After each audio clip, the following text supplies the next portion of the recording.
Pay close attention. This isn't something you see every day. Welcome back, everybody, and today I want to talk about the G.I. Joe Classified series, Cobra-La Pythona. Now, here's the packaging, the character in the packaging, beautiful artwork around the outer part of the packaging, and then on the side, we have a QR code that goes absolutely nowhere with a nice artwork of Pythona herself and all of her attributes. And then on this side, we have some beautiful artwork of Pythona on the side. She is 172 in the series. And on the back, some promotional arts of the figure. And this packaging has some really cool looking like rainbow type effect or foil effect look on the packaging. Now, before we get into getting her out of the packaging and take a look at her, I have to give a quick shout out to my wife because this was a great surprise from her.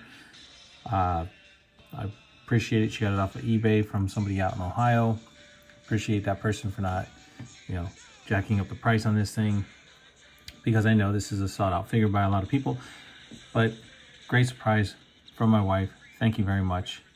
Appreciate it, because I really, to pay the fee for the Hasbro fee for their subscription, which is $50, and another $50, it's $100 to get the figure. I wasn't doing it because yeah, it just wasn't. But this was a cool surprise from her, because like I said, I had passed on her.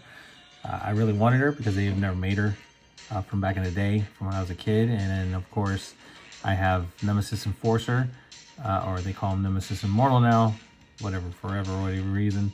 And yeah, so now we have Pythona. Now I'm just waiting on Colobulus, and that's pretty much it for my, G.I. Joe Classified series collection right there. That would be complete with Colobulus. So yeah. Anyway, with that being said, enough of my rambling. Let's get Pythona out of the box and let's check her out. Now we have Pythona out of the packaging, and here she is like when she first appeared in the actual movie itself, with the hood and the face covered up and everything else. Now, looking at this figure, now that I have her out of the packaging, I have to say, the way they did the cape and the hood, I mean, it is absolutely beautiful the way they did the scaling that's on here, the reptilian type feel. The one thing I don't understand is why this seam is like this. I don't understand why. I don't know. But I mean, the hood, nicely done the way that it sits. I mean, you somewhat get this look like when she first appeared on the cartoon itself. And then, of course, you have this beautiful purple look on the inside, along with the holes in the cape. But nicely done, like where Serpentor's was kind of like this scale look. Yeah, this texture of like a reptilian skin. So nice, I give it to him. So just, this is not how the figure comes. The figure does not come with this up like this on it. Her head is actually exposed. You have to literally, and I suggest you be careful that you don't rip it or snag it or anything like that. So just pull it off. And now we have her without the cape on. And what a gorgeous looking head sculpt that is. I mean, look at the paint around the eyes right there, which she did have those markings, and she did have these earrings like this. Very nicely done. Look at the eyes, if I can get this to focus in. Those eyes are just absolutely phenomenal. Reptilian looking eyes. The stoic face, excellent. And then her whole bodysuit that she has on, this organic like suit, is just absolutely crazy the way they nailed this all the way down. The dark purples, the light purples, all the way from the back to the front, and then down to her feet. And yeah, she's barefooted all right, running around. But that is that's crazy. And then you see the flesh color on her hands, and then you see her nails. And of course she has trigger finger hands on. I don't know why she would have trigger fingers hands on, except for like maybe a set of flat hands would have been cool to see, but whatever the case. They gave her somewhat of an ab crunch, so I can't complain about that too much, because most females, they just lock this whole center here. No movement here at the top, no movement, just enough for them to swivel down here, but this whole piece from the waist up to the chest area is all locked normally. Now, could have been a better ab crunch, a deeper one, sure, because this chick turned around and she did a whole lot of stuff in the actual movie where she was actually kicking butt and taking names and chewing bubblegum all at the same time, so to speak. Anyway, when you first get this figure, the cape's on around her neck here. You want to pull this off. It comes off very gently. There's a peg in the top of the head right there. And then this comes right off. So, as much as it is iconic to see her with her hood up, her having her cape on is the way she always looked in the actual movie. She was always wearing this cape. I don't know why this seam is so deep, the way that they did it, but you know, it's fabric. I guess they couldn't really get it to do what they wanted it to do when they were creating it. But anyway, not to glaze over that or to overlook it. I mean, it's not going to break the bank when it comes to that. It's definitely a pet peeve. The other thing too is mine has this like little cut right here in it. Yeah, so I don't know if it's just mine or if they're all like that, but just be careful. That's all I can say is when you are moving this around to get it up over the face or to have it lying down, you really got to kind of work this because the earrings and everything get in the way a little bit, so you don't want this snag on it. But laying it down, it does look really, really nice, just like that right there, showing off the head and then the rest of everything else, because she does not ever take this off. This is always on her in the movie. So I always thought it was a part of her because of the organic bodysuit. Now, as far as articulation, even though I showed off the waist, it's standard classified articulation when it comes to double jointed elbows, no pins, which is actually quite nice, and I know they've been doing that for a while. But the one thing is that she has, for her trigger finger, she has vertical up and down articulation. So that's cool that they did that, but she doesn't come with any swords. Nice butterflies, I could say that. And then of course her abs, and then of course she does have the drop down hips, a swivel up here at the thigh, and then double jointed knees here, but no swivel down here near the calf or anything. I know that would break the sculpt, but you know, at least an ankle swivel would have been nice. I mean, her feet do pivot, but all right. Still, I mean, she still is a great looking figure. She comes with plenty of accessories. So now that we've taken a look at her and her paint and her sculpting, let's take a look at the accessories she comes with, because she comes with a few things. And when I mean a few things, I mean a few things.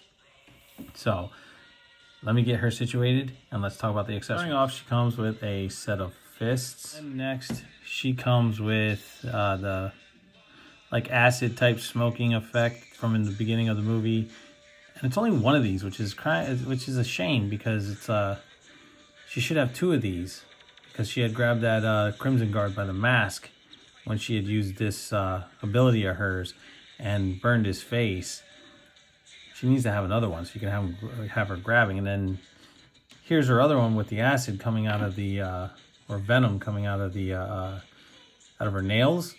Yeah, that's cool that they added this in here, but it's only one. Once again, where's the other one? Because she had two of them when she was fighting Jinx, where the venom was actually dripping out of her fingertips. So yeah, kind of a missed opportunity when it comes to these right here. What a shame. You have her snake blades, because you have, these are actually snake heads here, and then you have these blades that are coming out. And yeah, they're cool that they added these in here as far as her weapons, but she is a weapon, so she didn't need these. I mean, yes, it's modern and it's cool that they added it in there to give her something more, but she was just a weapon herself, just had crazy, crazy abilities. So they didn't really need these. You could have added the extra hands instead of these, but hey, they're there, so that's cool. Next, we get into her alternate head sculpt, and this head sculpt here, It's cool. It's fun. She's got, you know, like I said, her earrings here, and the paint is still nice, and the way it looks around the eyes. If I can get this to focus in, and then you have, come on, focus in on the head. Then you have the eyes, of course. Once again, with the way that they look, it's absolutely phenomenal. The thing is that this is alternate set of hair, and it's cut. Her hair's been cut right here, so maybe in battle, you know, because she has the actual ponytail here going up off the top of the head. Her hair got cut because I know that one, the ponytail is massively long. It actually goes all the way down to right here on the figure. So yeah, this is definitely one where they cut it and it pissed her off. So yeah, but that's cool that they added it. Next we have a gem of that size answers all my questions. And that's cool that they added this in here because but she doesn't have any flat hands to really hold it. That's what I'm saying. Instead of trigger finger hands, a set of hands where they would have been flat to where she could actually hold this would have been cool. Okay, so starting off with her creatures. Now I'm just going to run through these because she comes with quite a bit. If I'm not mistaken, this was the creature that she used to put into, I guess it was the side of the ship, or it's the doorway to open, or to bring out that red carpet of all the red crabs. Can't remember the name of it, but anyway, yeah, there's this here. So that's cool that they added this in there. It looks like to me like some kind of weird type of tick with an octopus beak. And then next we have the clamshell that she opens up and shows like a graph of the BET inside of it. So that's cool that they added this in here. It's kind of like that giant clam that they stuck Cobra Commander in, but in a smaller version. And then next, we have this ribbon creature that she pulled out and used against the Crimson Guard and wrapped them all up and then beat the crap out of them. But that's cool that they added this in there because, you know, she had pressed on it and all these ribbons came out and wrapped them up, and that's cool. Very nicely done. And it's, you know, these are soft plastic, so that's cool. And the spikes, they're soft. They're a little pointy, but they're soft. But for the most part, that's pretty much it for this little guy. And then we have this one here, which is absolutely horrifying if you're having this thrown into your face, the way she threw this into one of the Crimson Guards in the beginning of the movie. And it's cool that they have the tendrils coming out, so you can actually stick this probably to a character's fate. Oh, I didn't know that it was on a ball joint. Oh, look at that. So they're articulated, these tentacles are. I don't think the bottom one is. No, the bottom one's stationary, but these ones here. Okay, so we just found that out. So that's cool. These are actually articulated, so you can actually get them around someone's head and then bring them in to have it grip. But I mean, can you imagine seeing this thing being thrown at you and it grabbing you onto your face with all these teeth? Ouch. Definitely something I do not want to encounter. And then last but not least, you have the four-headed electric eel, which she uses in the beginning of the movie, where she throws it against the electric fence and it chomps its way and deactivates it. Now, the tail here coils so it actually would wrap around her arm, you know, kind of like the Baroness's Cobra laser that she came with. So yeah, that's cool that they did that. But yeah, I mean, you can use it for however you want to use it. Throwing it at somebody, throwing it, pretending it's chomping at an electric fence, whatever it is, or she just has it on her arm and she's holding it out, whichever. But really cool. But that's what I mean by she was a weapon herself, because she had all these gadgets, little creatures that she carried with her, and plus her own abilities. So yeah, that was really cool, the way that she was. So she really didn't need the blade. She could have used a set of flat hands, or even the other set of hands to go with the smoke effects that she comes with. So now that we've taken a look at everything, like I said, there was quite a bit of stuff that she came with. now that we've looked at everything when it comes to that and her sculpt and gone over the articulation, I mean, I didn't put her in any poses or anything like that. Let's see how she compares to a couple of figures that I have out. And here is NECA's Donatello and NECA's Michelangelo.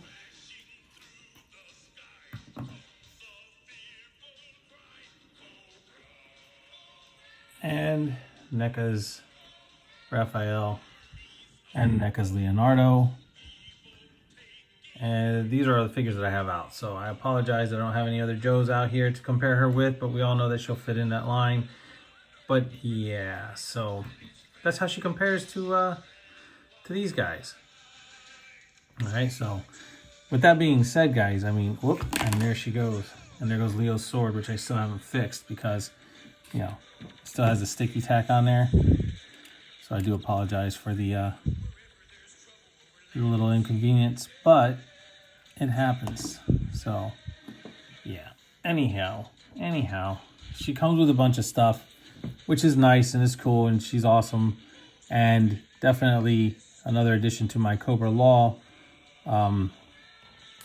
collection when it comes to the G.I. Joe Classified series. Now we just need Colobulus, and hopefully they don't make him some kind of weird HasLab type bull crap thing. Anyway, oh, and she fell down again. Anyway. And she's all hunched over. Give me a second. Let me get her situated. Okay, I'm back. Now, look, I put that on there when I got her situated just to show that off. And then just out of some wacky reason, I just wanted to show you that you can actually stick this on however you want to. Another figure that's not a G.I. Joe figure, like Michelangelo here. And yeah, it works. It's a cool little thing to do. Okay, so as far as the pros, fabulous looking figure. Fabulous looking figure. They went all out with her. They showed a lot of love to this character, which is awesome. Now, as far as paint, sculpt, you know, the cape, the hood, the actual accessories she comes with, the alternate head, fabulous. We all know the articulation is good. You know, it may not be the best when it comes to having the ab crunch and stuff like that, but at least it has a slight one. So I'm not going to take anything away from that. But I will say this, when it comes down to the other accessories besides the eels here, and maybe that face hugger thing that I just put on with Michelangelo, there's a lot of missed opportunity. And it's a shame because of the fact that, one, this guy's too big for her to hold on to. Like, she should be holding on to it at the back here to be able to use it. So you can't use that. And it's a shame because you can't have her holding on to this, like if she was, you know, holding it here in the back and shooting it out towards somebody. So that's missed opportunity because those trigger finger hands aren't going to open up. So she needed some type of grasping hand to actually get that. And then if she would have come with a flat hand, she would have been able to hold on to this, which I don't think needed to be this big. It could have been a little smaller, but yet she can't hold it. So this is all stuff that's just going to kind of sit, right? And then, of course, the gem, we all know she doesn't have any flat hands to hold on to that. So that's missed opportunity. That is stuff that they could have done and added in there, which they didn't. Make them a little smaller so she can hold on to them and actually make them look useful, then okay, that's cool. I mean, I'm not going to sit here and say, hey, you know, oh, it's a horrible figure, because it's not. I've been waiting for this figure for a long time, and it was a great surprise for my wife, and I'm very thankful for her. So when I do say this, don't get me wrong. I love the figure. I think the figure is absolutely phenomenal. Do I think that Hasbro is somewhat throwing shit against the wall to see what sticks and saying, oh yeah, we can do this and we can get away with it because they'll just buy it because of this reason? That's what I think. Sure. Do they do injustice to this figure? Absolutely not. Do they do justice to the character? Yes. The minor here's or theirs can be overlooked. That's all going to be up to you to decide. This is just my personal opinion on where I see that, you know, those other accessories she comes with, you know, hey, they could have done a little bit better. As far as her weapon holding, her weapons to hold in her hands, she'll hold them just fine. So you can add one of those weapons into the other hand that's empty here. and have that like that. So that's cool. You can do that. You're going to get her into some crazy poses and dynamic poses. So that's awesome. The fact of the effect hands, that they only did one of each, is kind of silly. It is silly. I mean, if anything, you could have shrunk the other little things down to where she would have been able to hold them and given a grasping hand or flat hands, or just done away with the two weapons and gave you both of the effect hands, but they didn't. So it's therefore this is what you get with it. Listen, I'm going to be an honest reviewer, and I'm going to review it the way I see it. And that's how I see it. Figure-wise is great. Accessory-wise, I mean, she comes with quite a few things, and that's cool. Just could have done better. Just some missed opportunity when it comes to certain things. The facehugger thing is cool. This is cool. But like I said, anyway, I'm rambling at this point, so I'm going to stop. The alternate head is awesome. And the fact that her hair's been cut is another thing, too. So you can actually have her in battle posed with her screaming vampire-type teeth face going on. And actually, I think it's not even vampire, to be honest with you. I think it's more of a, it's a cobra, because she's got actually venom leaking from her fangs. So that's what I would think. But anyway, you could have it to where, she's trying to move to get out of the way because this will swivel, and it's been cut, or have her be decaffeinated, I guess. That way you can have that as well. But overall, hey, I give the figure a rating out of 1 to 10. Figure wise, the figure itself, I give it a 10. Accessory wise, I give it a 7. That's actually not too bad, but that's just my opinion, guys. So I hope you enjoyed this review on the G.I. Joe Classified Series Cobra-La Pythona, a long-awaited figure to this line, even from all the way back in 1987 when the movie came out. They didn't make her. They made all the others. They just didn't make her. So, which was kind of weird because they had females back then. But anyways, I hope you guys did enjoy this review. Please like, subscribe, share, leave a comment down below. Always hit the notification bell so you never miss out on anything new. And I'll catch you all on the flippity flip.